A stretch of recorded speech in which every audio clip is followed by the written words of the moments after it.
welcome to the Earth Feels podcast. I'm Rose. And I'm Christine.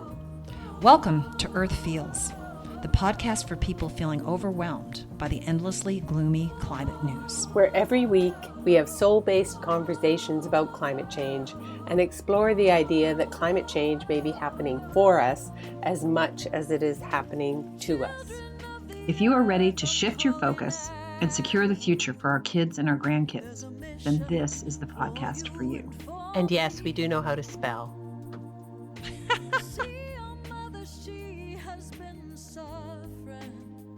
Hello, Rose here. As Christine and I have become more comfortable with this new to us podcasting technology, we've decided to up the ante for 2020 and add an additional episode each week where we feature an essay on climate that we find especially poignant and that you may have missed. And we're calling it Best in Climate. So this week, I'll be reading an excerpt from Charles Eisenstein's most excellent book, Climate, A New Story. And I'm going to start right here at the beginning, the very first chapter, A Crisis of Being, A Lost Truth.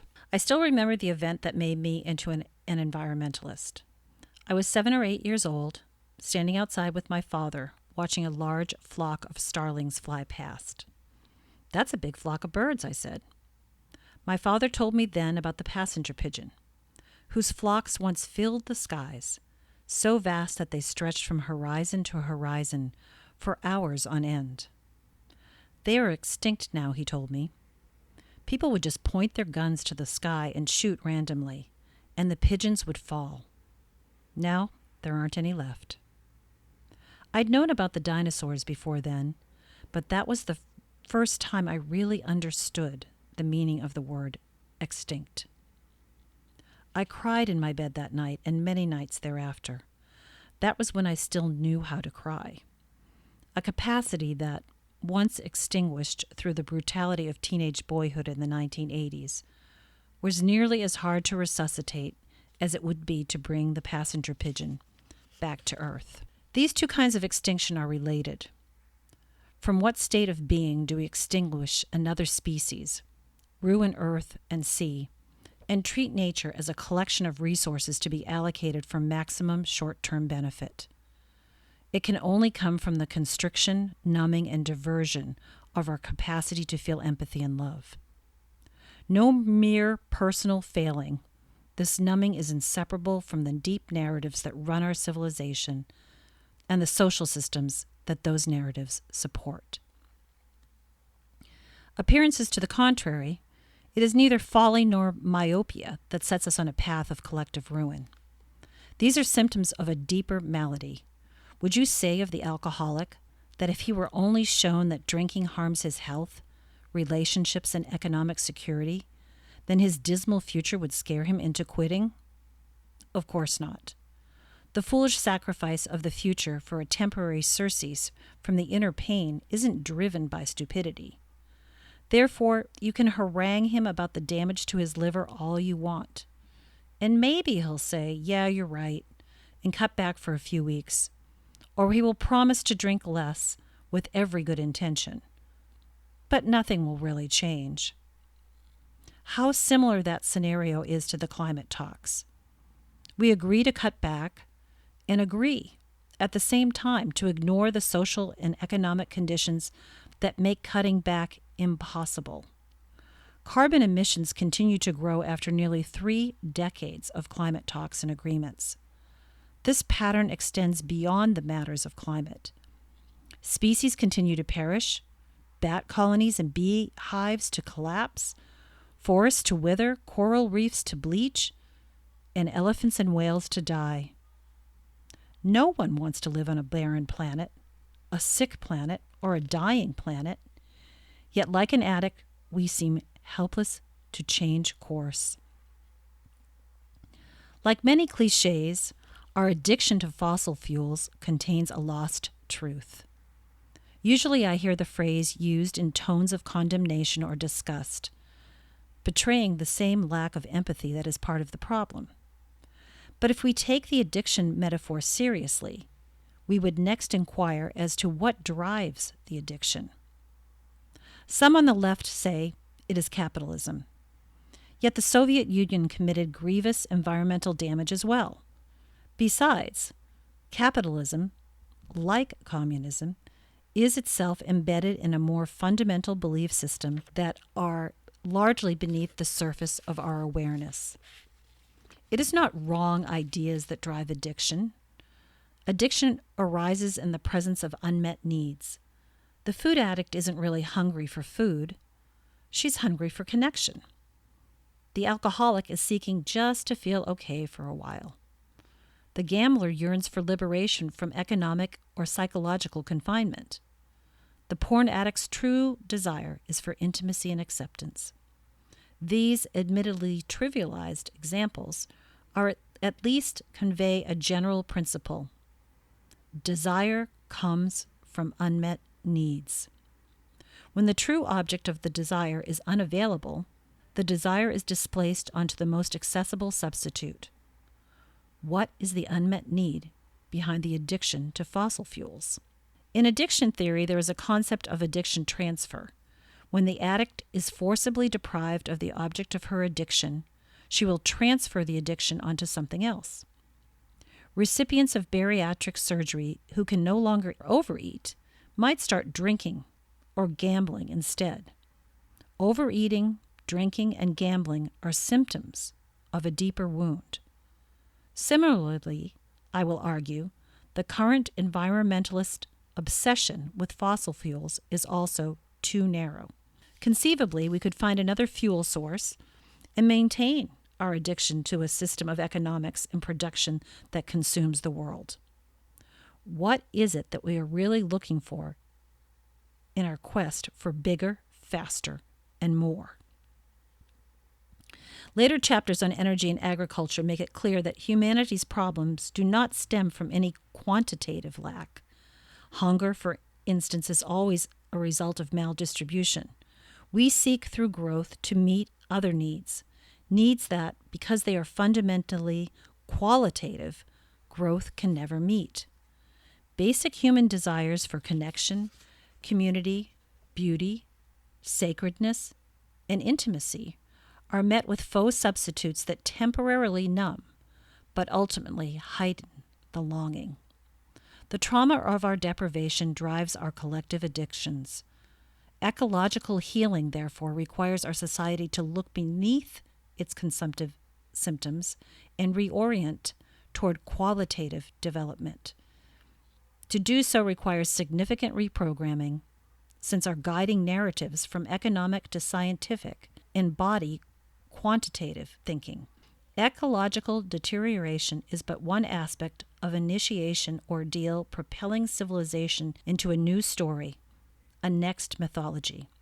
By mythology, I mean the narratives from which we are weaving our understanding of who we are, what is real, what is possible, why we are here, how change happens, what is important, how to live life, how the world came to be what it is, and what ought to come next. Ecological degradation is an inevitable consequence of the mythology. I call it the story of separation that has dominated the last several centuries, and to an extent, the last several millennia. To paraphrase Einstein, it will not be averted from within that mythology. The essence of the story of separation is the separate self in a world of other. Since I am separate from you, your well-being need not affect mine. In fact, cast into an objective external universe, more for you is less for me. Naturally, then, we are in competition with each other. If I can win the competition and dominate you, I'll be better off, and you worse. The same goes for humanity generally vis-a-vis nature. The more control we can exercise over the impersonal forces of nature, the better off we will be. The more intelligence we can impose upon a random, purposeless universe, the better our world will be. Our destiny, then, is to ascend beyond nature's original limits, to become its lords and masters. The universe, this story says, is but atoms and void, possessing none of the qualities of a self that we experience as human beings: intelligence, purpose, sentience, agency, and consciousness. It is up to us, then, to bring these qualities to the dead building blocks of the universe, its generic particles and impersonal forces, to imprint human intelligence onto the inanimate world. This story of separation reverberates through every institution of the modern world. In other books, I've described how it underlies money, law, medicine, science, technology, education, etc., and how these institutions might evolve under a different story. This book also aims to describe, and I hope accelerate, the transition to a new, and in many ways ancient story, with specific reference to climate change and the environment crisis generally. A shift in mythology is more than a cognitive shift. The external changes we face are far more profound than merely switching industrial society to a zero-carbon fuel stock. Every aspect of society, the economy, and the political system must come into alignment with a new story. The name I like to use for that new story is Thich Nhat Hanh's term, interbeing. Although the word has Buddhist overtones, I do not profess to be a Buddhist, nor need the reader embrace Buddhism to appreciate the insights the concept allows. Interbeing doesn't go so far as to say, we're all one, but it does release the rigid boundaries of the discrete, separate self to say that existence is relational. Who I am depends on who you are. The world is part of me, just as I am a part of it. What happens to the world is in some way happening to me. The state of the cultural climate or political climate affects the condition of the global climate. When one thing changes, everything else must change too. The qualities of a self, sentience, agency, purpose, and an experience of being, are not confined to humans alone, and the result of our actions will come back to affect ourselves inescapably. Interbeing must be more than a philosophical concept if anything is going to change. It must be a way of seeing, a way of being, a strategic principle, and most of all, a felt reality. Philosophical arguments alone will not establish it any more than appeals to prudence and reason will solve the ecological crisis. When we restore the internal ecosystem, the fullness of our capacity to feel and to love, only then will there be hope for restoring the outer. Each level of healing proceeds apace, just as each form of extinction mirrors the rest. That is not to suggest we withdraw from outer activism in favor of inner cultivation. It is that love and empathy are the felt dimensions of the story of inner being, and we cannot act effectively from that story, nor truly serve it, without their guidance. They are the song that will lead us out of the maze. I love that. They are the song that will lead us out of the maze. To follow their guidance, we must regain our listening capacity, which trauma and ideology have numbed and restricted to a very narrow bandwidth. Then we will know how to change the systems that reify separation by severing our ties to community, plants, animals, land, life, and replacing those ties with the technology-mediated, money-mediated, generic relationships of mass society. Thus bereft, no wonder we are always hungering for more. Love is the expansion of self to include another. In love, your well-being is inseparable from my own. Your pain grieves me, and your happiness gives me joy. The ideology of modernity subscribes the scope of our love by assigning a narrow identity to the self and relegating the non-self to the status of mute, insensate objects or self-interested competitors. To care about others beyond their utility to oneself becomes therefore something of a delusion, like loving your pet brick.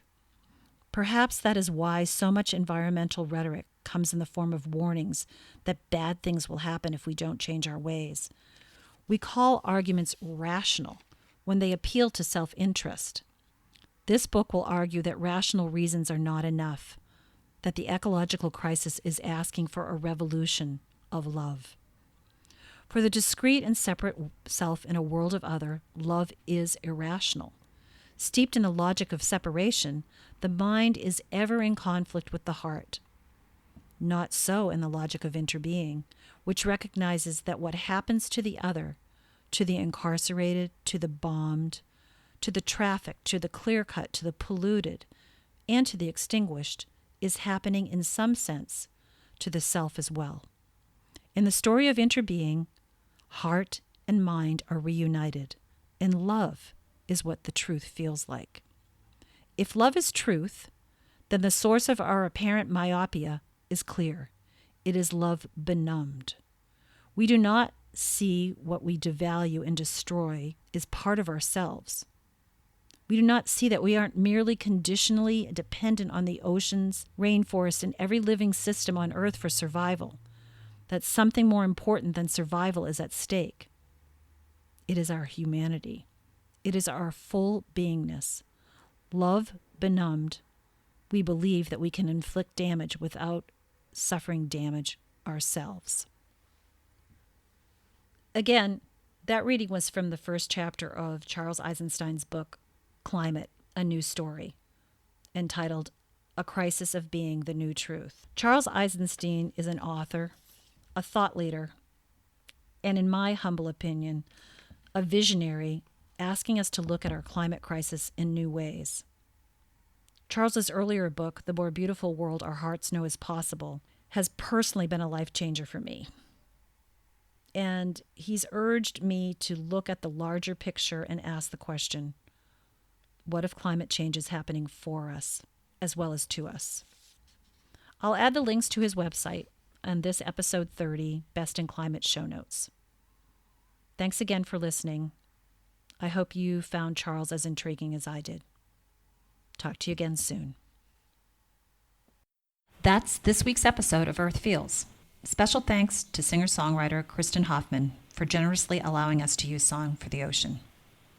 Thanks for listening. Don't forget, subscribe to our podcast on iTunes or Google Play so you don't miss an episode. Catch you next time. Bye-bye. Children of the earth, I'm calling out. There's a mission for you and for me. You see, your mother, she has been suffering, and the truth is told beneath the sea. So raise your